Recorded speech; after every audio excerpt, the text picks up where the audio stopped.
guys, so I know it's been a while since we made a video. I think we left off with the RSX being started, or maybe just pre-started. Didn't start. Oh, that's right.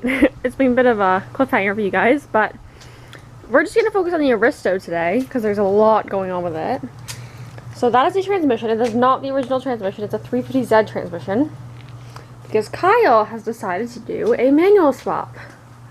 Want to tell us a bit about it, Kyle? So basically we're going pretty hardcore drift mode right now. Race car actually, it's not a big drifter. So here's my engine, clearly outside the car. Here's the car.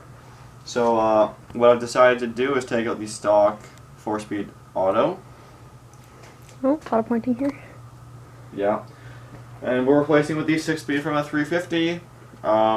Basically because it's a lot cheaper than the original Supra transmission, right? But there's a lot of work required. So this video we're going to do a little intro, what we've done so far, because I kind of neglected filming it because I was just too busy working.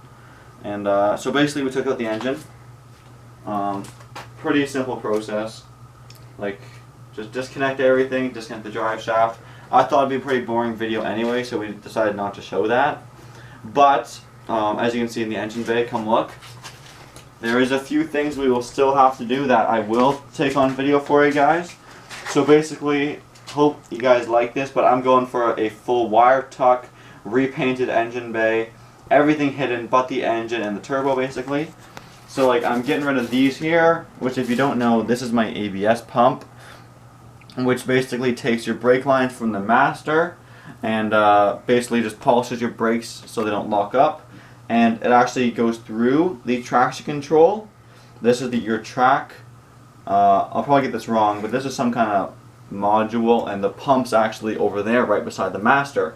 So if you can picture my engine bay with nothing but the brake cylinder, the power steering fluid has to stay because that's one thing I'm not deleting.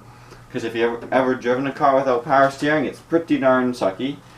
So that's going to be pretty cool. We're going to make a video on how to delete those things. Pretty generic, and then we're gonna make a really cool video of how to fill in all these little holes, so come on over. Basically when you delete stuff you're always left with threaded holes, so I found a really cool way to properly cover up the holes and paint them so it looks like the flat metal. And yes, that's the other problem. So the last owner, since this was in the way, my intercooler piping from the turbo, which on a 2J some of you will probably know is over here, instead of going down and under here, like you'd probably feed it right under here, they went up and over. That's not important. Up and over and down. But since I'm planning on deleting this, I can now reroute it down. So I'm just going to make a nice little plate and use this quality rivet gun and just rivet it on, and then we're going to show you how to paint an engine bay, which I guess we've never done before, but we'll try our best. Alright, let's see what else we can show you guys. We accidentally left out one of the bigger things we've done. On this side, obviously it's a lot of white space now, which is really nice. There used to be a colossal fuse box and a colossal battery, and they were just a giant, ugly eyesore. So we went through the very lengthy process of cutting and stripping over 70 wires. Show them where we put. Oh! Go back. Just quick. Basically what we did is we ran them through the fender. As you can see, I'm missing a fender. Over the tire, down near your foot pedals, and then under the carpet. Kind of like down there, and then you'll see them come out the trunk. They're all hidden inside the car, if you were wondering. We ended up actually making a bit of an error and doing it again, which was unfortunate. Just make sure if you're doing this, you use a larger gauge Yeah, well, thicker wire. A thicker wire which is than actually a lower number. The original one, because otherwise it's quite a significant fire hazard. Yeah, so, because of all the amps and stuff. And then these blue wires here come from the passenger side of the vehicle, because as you can see, these wires here, total, if you were to clump them up, you know, it's probably a solid few inches. And near the clutch pedal, there's no room since I'm doing a manual swap. And so I ran these wires here. This one comes from the fuse box. I think this one's for the alternator. And this one goes directly to the positive end of the battery for the starter. And then there's the ground over there. So basically, this isn't done. If you do want to do this, it's recommended that you put your battery inside of a marine battery box to seal up the water.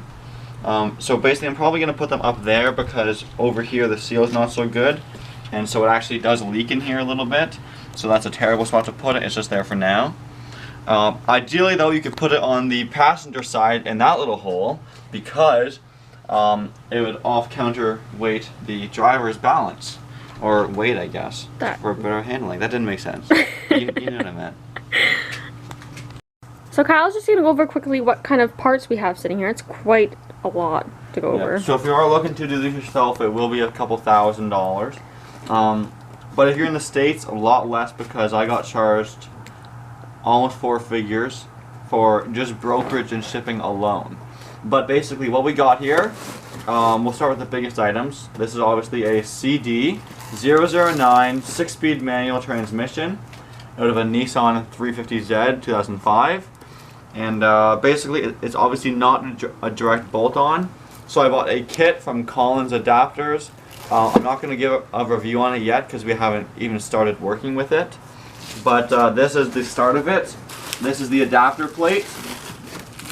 I'm going to do a install video, which could also help anyone with a, this works with a 2J or a 1J. So any old Lexus, Toyota Supra, or some S chassis 240 SX with the 2J in it, of course. So this is really wrapped up, so you probably can't see it any better, but it's basically a plate with a whole bunch of holes to make this bell housing fit on the JZ engine. And then moving on, you got your clutch and pressure plate. So this here is, I got ACT. So I got, this is my pressure plate. It's the heavy duty variety. I actually have the extreme as well. Go look it up if you don't know. But I did some research, and this is a lighter duty clutch, which prevents engine wear such as crank walk. In the JZ engines, it's kind of an issue. Pretty much the only issue with the engine. And then the clutch is in this box down here. I won't show you, but it's a unsprung 6-disc. So the pressure plate and clutch combo are rated for 580 crank torque, which should get me to over 500 wheel horsepower, which is the goal, and we will dyno tune it and show you guys the video, so stay tuned for that. But getting back to the parts, sorry if I'm boring you, but we'll get through this quickly now. This here is the new mount for the transmission to go under my car, blah blah blah. This is the yoke for the Z transmission. I might not even use this if I get a custom aluminum drive shaft. This here is the huge custom flywheel, which basically makes it possible for this to work in that engine. I think that's why it's so thick. I've never seen a flywheel that looks like this before. It's probably a solid 3 inches thick and weighs probably over 20 pounds. But hopefully I make enough torque that that feels like nothing. This is the Driveshaft Adapter that goes to your diff, I believe. Again, I'm not sure how much of this I'll need if I get a custom drive shaft. Then, oh, this is a maintenance part. This is the rear main seal. If you're ever doing a clutch job or anything like that, very good idea to change this. This is the main seal that prevents oil from getting on your clutch, which causes slipping. Then we're getting into some more manual parts here. This is a clutch pedal from a 350Z. And now my car used to have a pedal e-brake, but I removed it. And I'm obviously going to do hand e-brake, good for drifting. So there's that. And then to go along with that, of course, you have the little thing that connects in here. This is also new to me, so we're going to have to figure this out with you guys.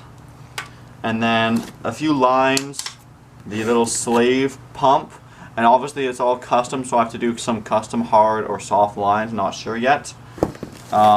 Few wiring connectors. This is the reverse switch connector for the transmission, so that when you put your car in reverse, your lights come on. A few more things. Always a good idea when doing anything like this. This is a new shifter selector fork for inside the transmission, and this is the corresponding ball and a whole bunch of pins. And this is what pushes on the throwout bearing, which is this guy right here. This is custom for the swap again, came with the Collins adapter kit. So gonna put all that in as soon as possible. Clutch alignment tool, and lastly, this is the shifter housing. But the 350Z is longer than this car, believe it or not. So if you were to put this in just like this, it would sit way behind you. So you actually have to shorten this by over 5 inches by cutting this, cutting that, re-welding it closer together. So my buddy and I are going to do that because he is a welder. But that's basically all the parts that I purchased. So that is pretty much all for the Aristo for now anyways. There's a lot more to come in terms of bodywork that we'll show you. And also a lot on my RSX. We kind of left you hanging on that one. And I do apologize for that. It is running beautifully now, so we will get around to that. But I think that's pretty much it for today. Yeah, let us know in the comments though, if there's anything you want to see us film or do even to this engine. Because while it's out, it makes sense to do anything that would be hard to access. Like we're gonna redo the oil drain, might even take it apart and do valve stem seals, stuff like that. But yeah, let us know if there's anything you want to see done, and we can see if we could do it for you.